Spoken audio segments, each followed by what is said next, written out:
Good evening, student. Now today we are going to read class 11th poetry. Education of Nature. Education of Nature composed by William Wordsworth. We know that William Wordsworth is the greatest nature poet and also called the nature poet. Now we read about the William Wordsworth. William Wordsworth was born in 1770 in Cockermouth. William Wordsworth also born in 17 in Cockermouth, Cumberland, in the beautiful Lake Country of northern England. He received his education at the Grammar School of Howsett and at St. John's College, Cambridge.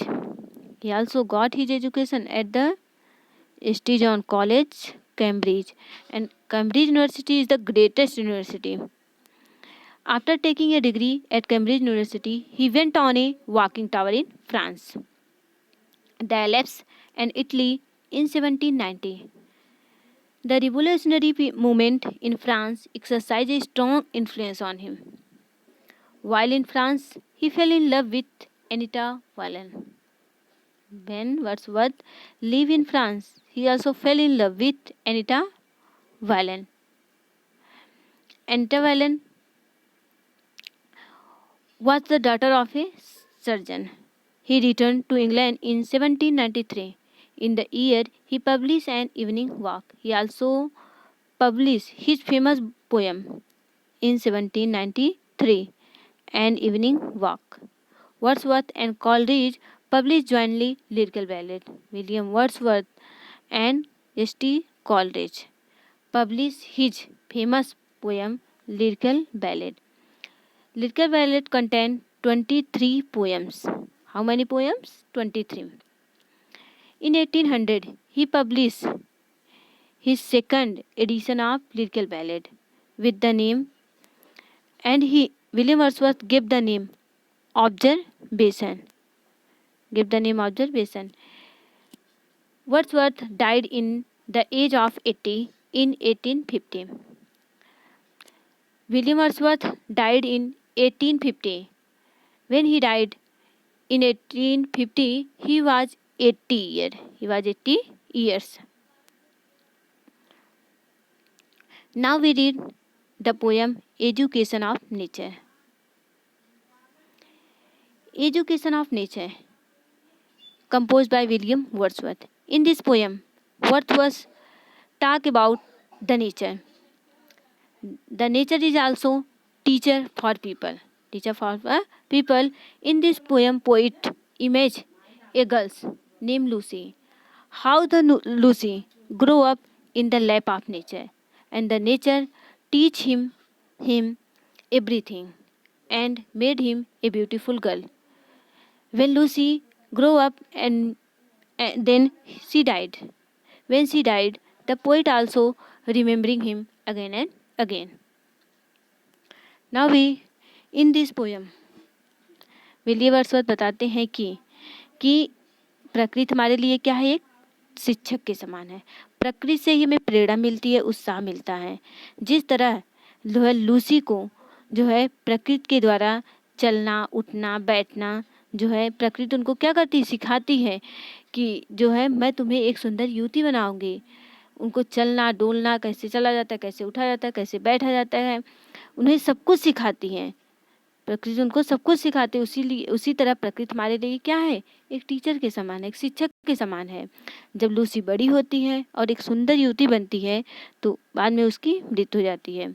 जब Lucy की मृत्यु हो जाती है तो nature जो है बहुत दुखी होता है और वह उनको बार बार याद करता है. Now we read the poem. 3 years she grew in sun and shower. Then nature said, a lovelier flower on earth was never sown. This child I to myself will take. She shall be mine, and I will make a lady of my own. 3 years she grew in sun and shower. इसमें जो है लेखक बताता है कि Wordsworth बताता है 3 years she grew in sun and shower. सी किसके लिए आया है, लूसी के लिए. सी किसके लिए आया है, लूसी के लिए.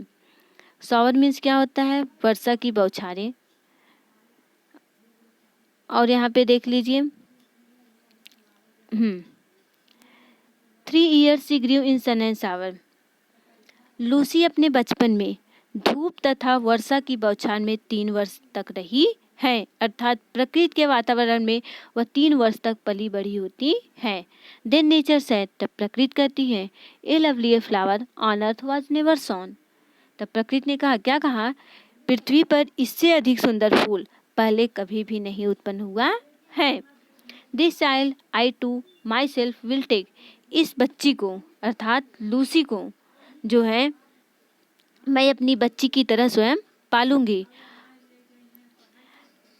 एंड शैल बी माइन, और मैं इसे अपना बनाऊंगी। And I will make a lady of my own, और मैं इसे स्वयं क्या करूंगी? अपने बच्चों की तरह पालूंगी और यह मेरी होगी। And she shall be mine means, और यह मेरी होगी तथा अपनी इच्छा अनुसार मैं इसे युवती बनाऊंगी। And I will make a lady of my own, और मैं इसे अपनी इच्छा अनुसार एक लेडी बनाऊंगी, अर्थात इसकी शिक्षा और आचरण पर विशेष ध्यान दूंगी। फिर से देख लीजिए 3 years she grew in sun and shower। 3 वर्ष तक अर्थात लूसी जो है 3 वर्ष तक जो है सूर्य के प्रकाश में, बारिश की बौछारों में पली बड़ी होती है। देन नेचर सेड, तब प्रकृति कहती है, क्या कहती है? A lovely flower on earth was never sown. प्रकृति ने कहा, पृथ्वी पर इससे अधिक सुंदर फूल पहले कभी भी उत्पन्न नहीं हुआ होगा। This child I to myself will take, इस बच्ची को मैं स्वयं अपने बच्ची की तरह पालूंगी, अर्थात मैं स्वयं अपने बच्चों की तरह जो है इनका पालन पोषण करूंगी। शी शैल बी माइन, और वह मेरी होगी। And I will make a lady of my own, और मैं इसे स्वयं अपनी इच्छा अनुसार इसे एक युवती बनाऊंगी, अर्थात इसकी शिक्षा और आचरण पर विशेष ध्यान दूंगी। Next stanza. Myself will to my darling be, both law and impulse, and with me the girl in rock and plain, in earth and heaven, in glad and power, shall feel an overseeing power to kindle or restrain। अब यहाँ word meaning देख लीजिए। Darling, darling means प्रिय, प्रिय किसके लिए? Lucy के लिए। इम्पल्स, इम्पल्स मीन्स क्या होता है? प्रेरणा। यहाँ देखिए ग्लैड मीन्स घाटी, बॉर मीन्स कुंज, लताएं, और यहाँ पे देखिए किंडल,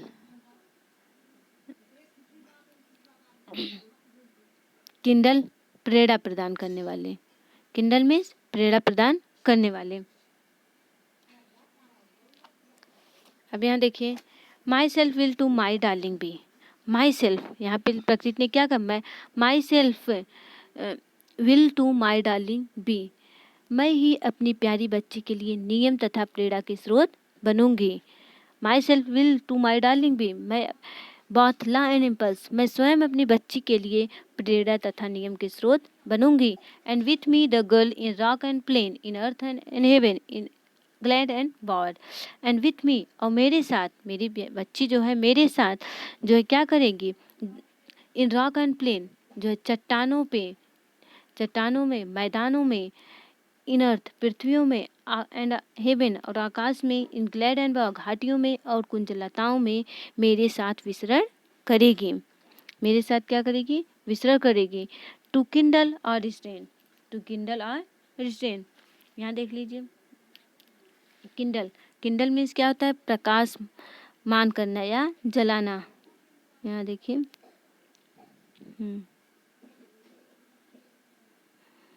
और रिस्ट्रेन मीन्स क्या होता है?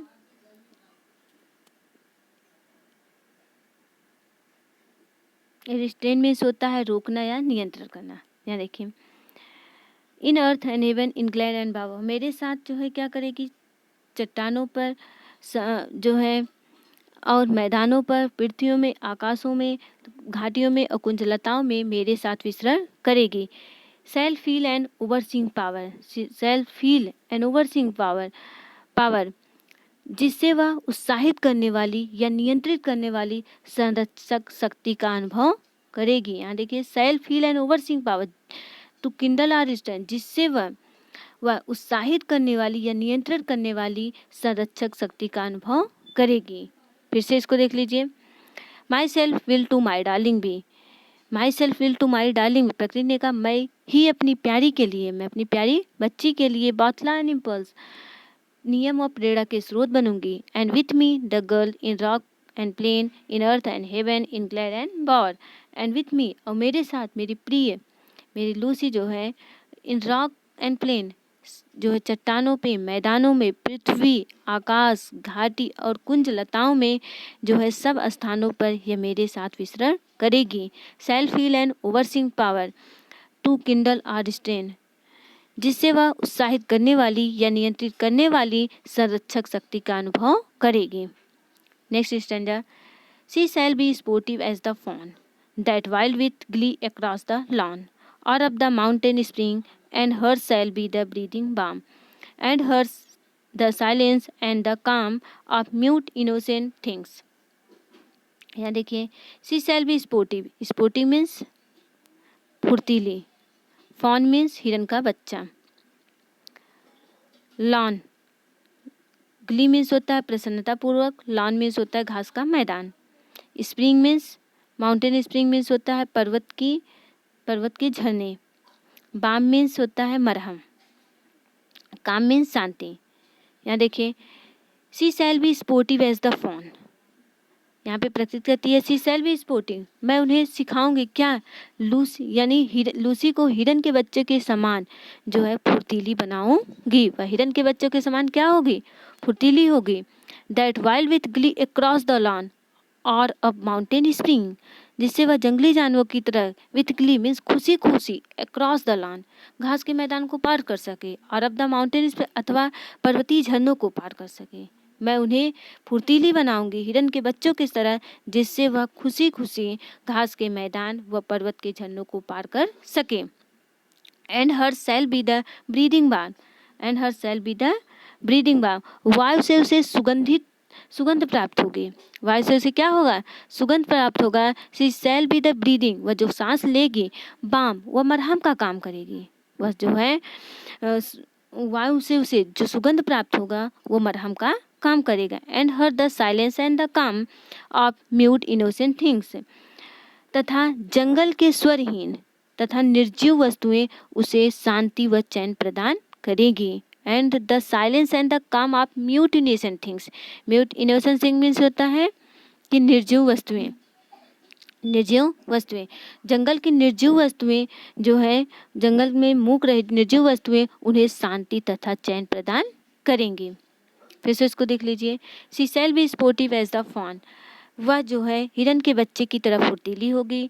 That wild with glee across the lawn or up the mountain spring, वह जो है हिरन के बच्चों के समान खुशी खुशी घास के मैदान, पर्वतीय झरनों को पार कर जाएगी, वह इतनी फुर्तीली होगी। And her shall be the breathing balm, and her shall be, और उनके लिए जो सुगंधित हवाएं होगी, बाम मरहम का काम करेंगी। And her the silence and the calm, and her the silence and the calm of म्यूटिनेशन, और निर्जीव वस्तुएं की जो मूक रहित आवाजें होंगी उन्हें क्या करेंगी, शांति तथा चैन प्रदान करेंगी। Next standard, the floating cloud their state shall lend to her, for her the willow bend, nor shall she fail to see even in the motion of the storm, grace that shall mould the maiden's form by silent sympathy.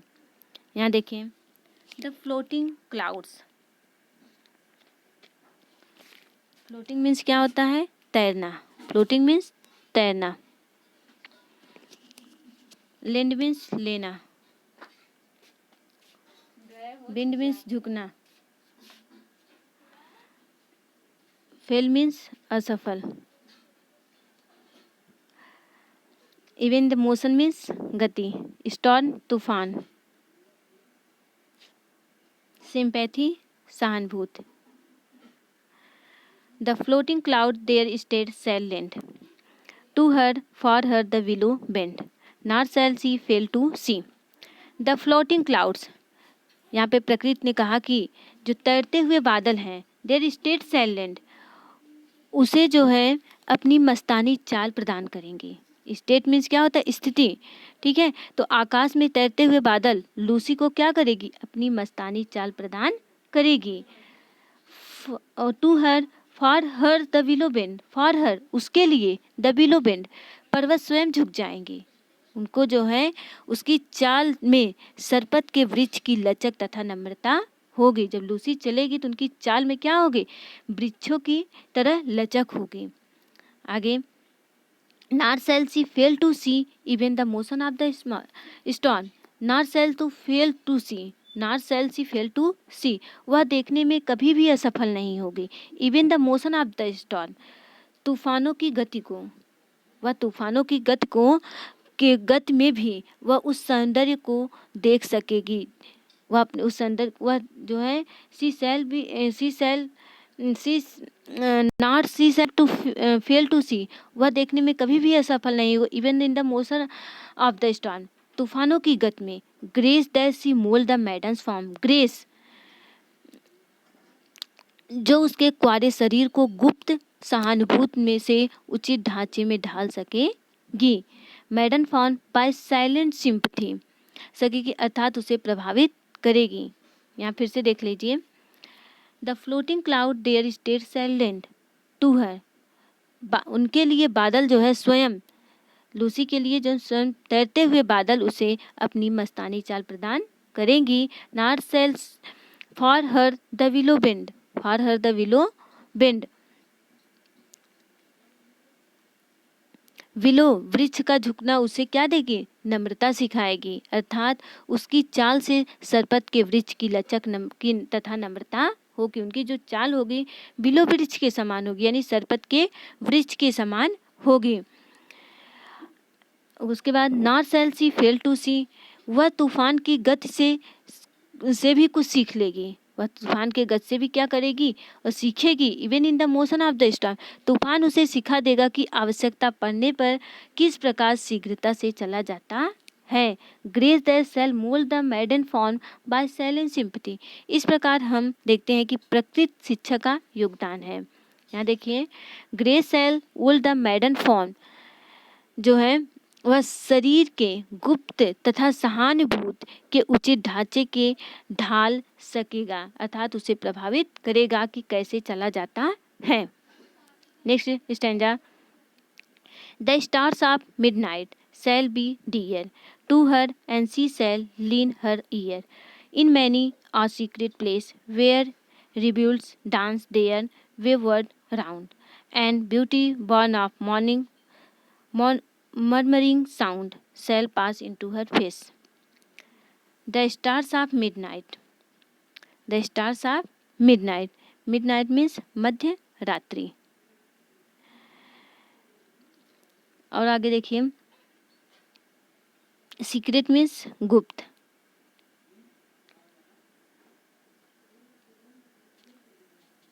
रिवुलेट्स means होता है छोटी नदी, रिवुलेट्स means छोटी नदी।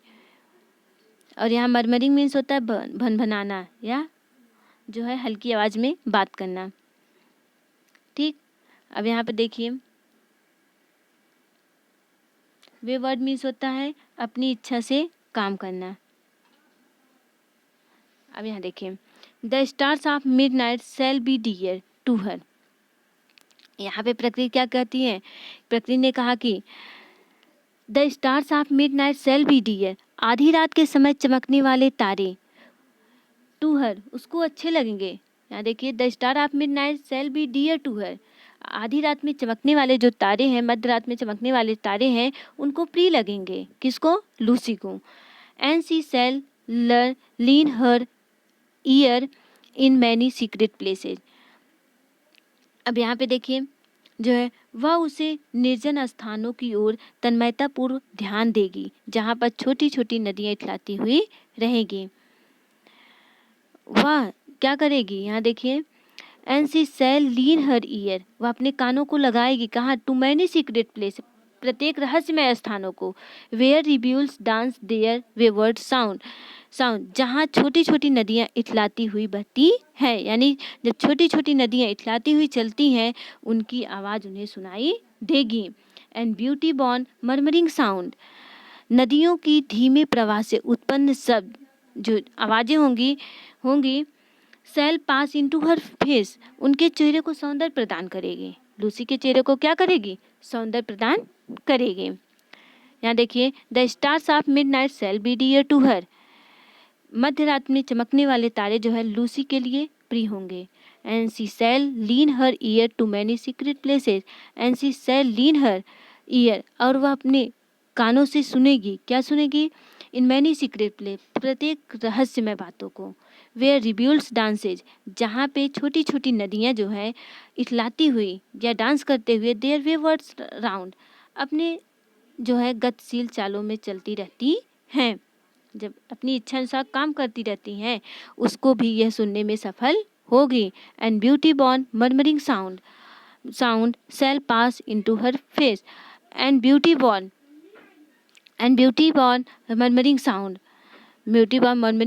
नदियों की धीमी प्रवाह से उत्पन्न होने वाले शब्द जो है शैल पास इनटू हर फेस, उनको सौंदर्य प्रदान करेगी, उनको क्या करेगी, एंड ब्यूटी बॉर्न, और उनको जो सुंदरता मिलेगी, मर्मरिंग साउंड, उस जो है शैल पास इनटू हर फेस, जब नदियाँ उनके पास से गुजर रही होंगी। आगे देखिए, and bitter feeling of delight shall dear for her form a stately height, her virgin bosom swell, such thought to Lucy I will give, while she and I together live here in this happy dale। यहाँ देखिए,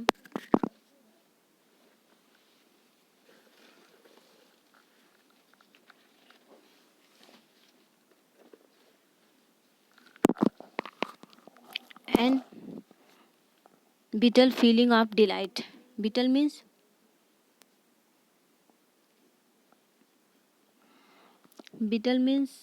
जीवन दायन, delight means प्रसन्नता।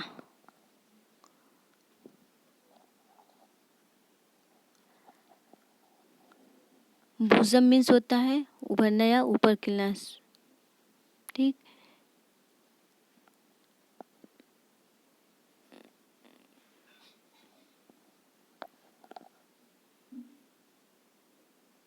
दिल means होता है छोटी घाटी।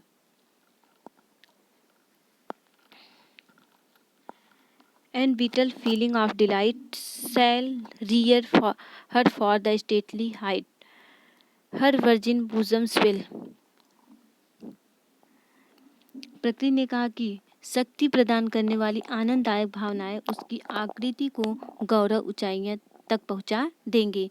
And bitter feeling of delight shall rear her from the stately height, her virgin bosom swell, अर्थात प्रकृति ने कहा कि शक्ति प्रदान करने वाली आनंददायक भावनाएं उसकी आकृति को गौरवपूर्ण ऊंचाइयां तथा ऊंचाई तक पहुंचा देगी, अर्थात जंगल की में विभिन्न वस्तुएं से प्रदान होने वाले आनंद के कारण लूसी का सर्वांगीण विकास होगा।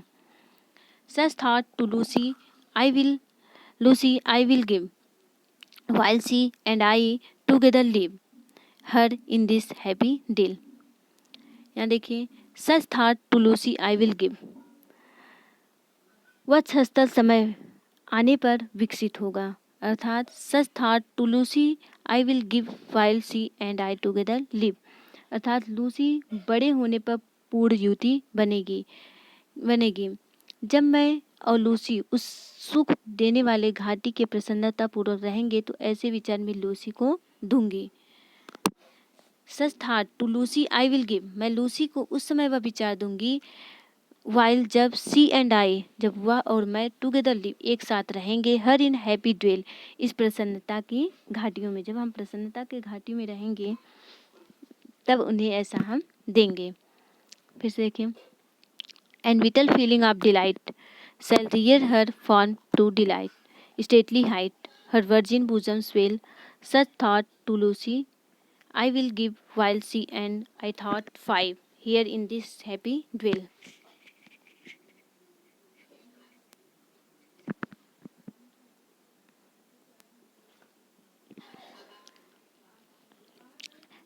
And whittle feeling of delight, अर्थात जो है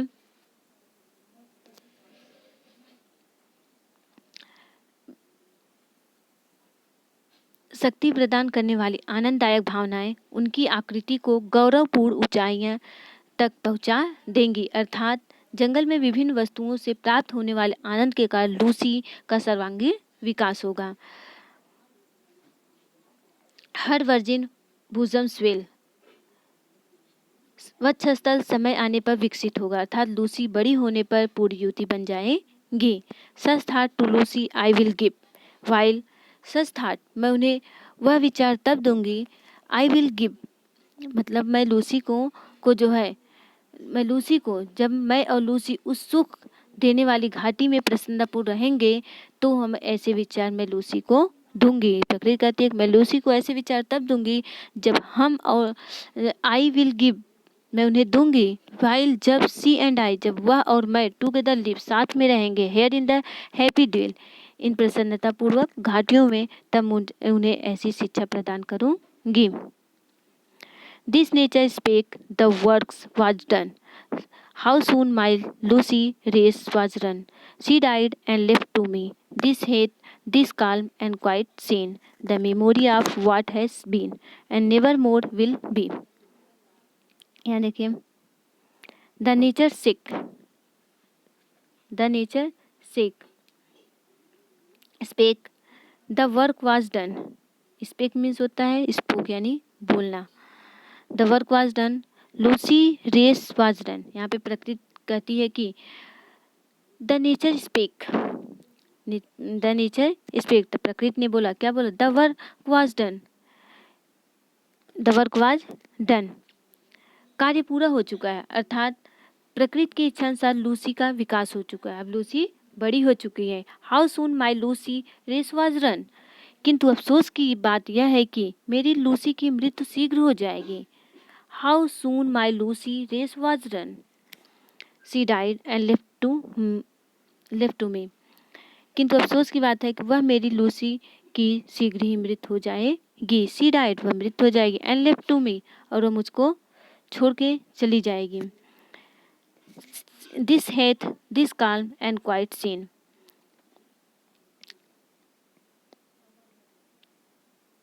वह मर गई और मेरे लिए यह जंगल प्रदेश तथा निस्तब्धता शांत और दृश्य छोड़ गए। सी डाइड वह मर गई एंड लेफ्ट टू मी और मेरे लिए छोड़ गई क्या this heath this calm and quiet scene this memory of what has been. This heath यह जो है निर्जन स्थान, यह जो है क्या छोड़ के चली गई, यह जंगली स्थान निस्तब्धता अर्थात शांत दृश्य छोड़कर चली गई एंड क्वाइट सीन और इस शांत स्थान को छोड़कर जो कुछ हो गया और जैसा फिर कभी नहीं होगा उसकी स्मृति आज भी बाकी है। The memory of what has been and never more will be, और मैं उसे आज भी याद करता हूँ, अर्थात लूसी की अकस्मात मृत्यु पर पृथ्वी को बहुत दुख हुआ है। प्रत्यक्ष रूप से कवि यह कहना चाहता है कि लूसी जैसी प्रिय बालिका न पहले कभी उत्पन्न हुई है और न फिर कभी होगी।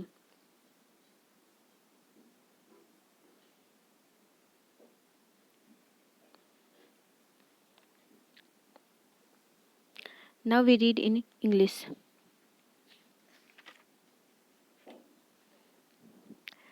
3 years she grew in sun and shower. Then nature said, a lovelier flower on earth was never sown. This child I to myself will take. She shall be mine, and I will make a lady of my own. In this line, the poet says Lucy grew up for 3 years in the lap of nature. Such an innocent child was never born before. So nature was much impressed. She decided to help her in the growing so that she might become a perfect lady according to her plan. Next stanza. Myself will to my darling be both law and impulse, and with me the girl in rock and plain, in earth and heaven, in glad and power, shall feel an overseeing power to kindle or restrain. In this stanza, the poet says, Lucy was a child of nature. Lucy was a child of nature. She grew for 3 years in sunshine and rain. She flower, beauty of flower. Nature made a plan to educate her. In her own way, nature gave her the freedom to move where she liked. But surprised her actions. It was done so that she might not go astray. Due to nature supervision, she was disciplined and inspired with noble feeling. And here the nature learn him, learn him how to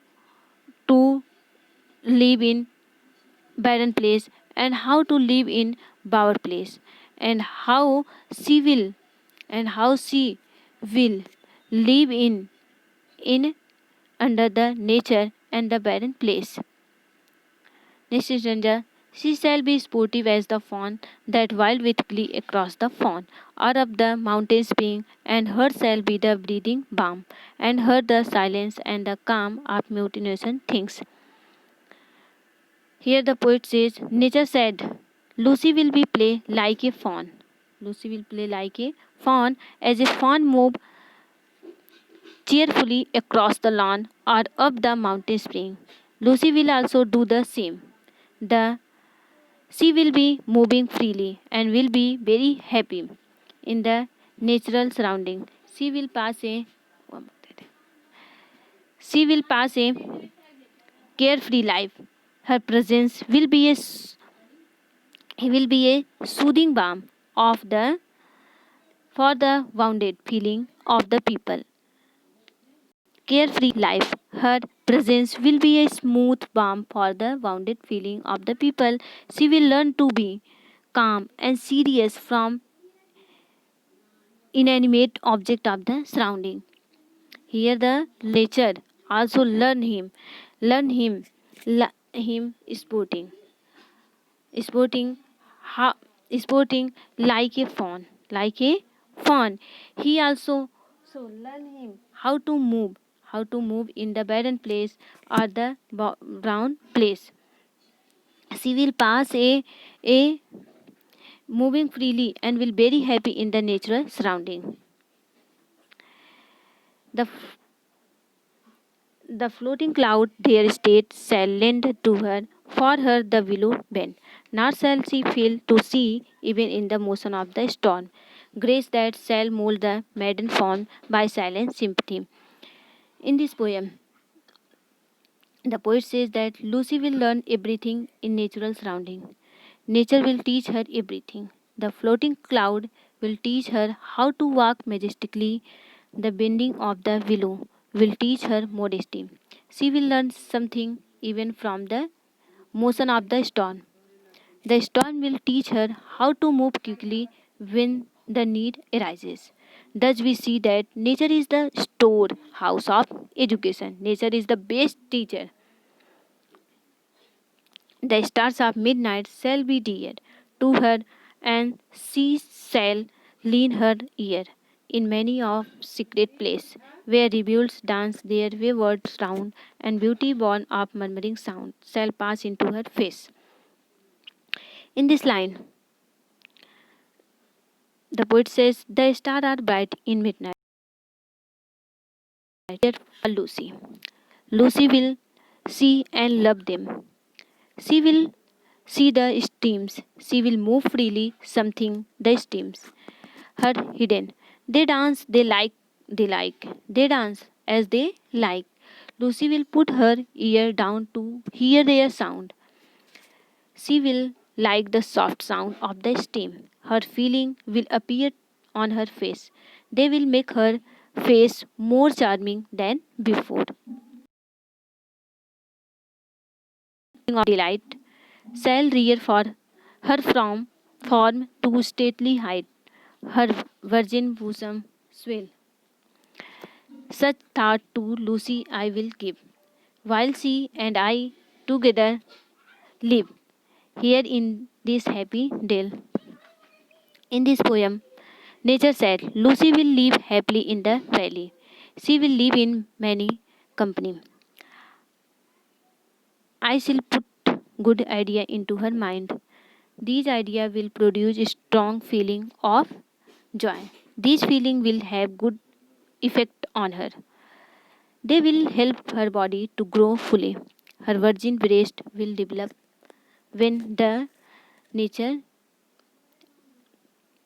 give him support.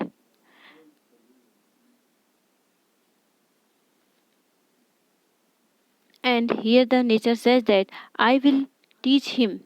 I will teach him the secret after that when the Lucy and I will live alone.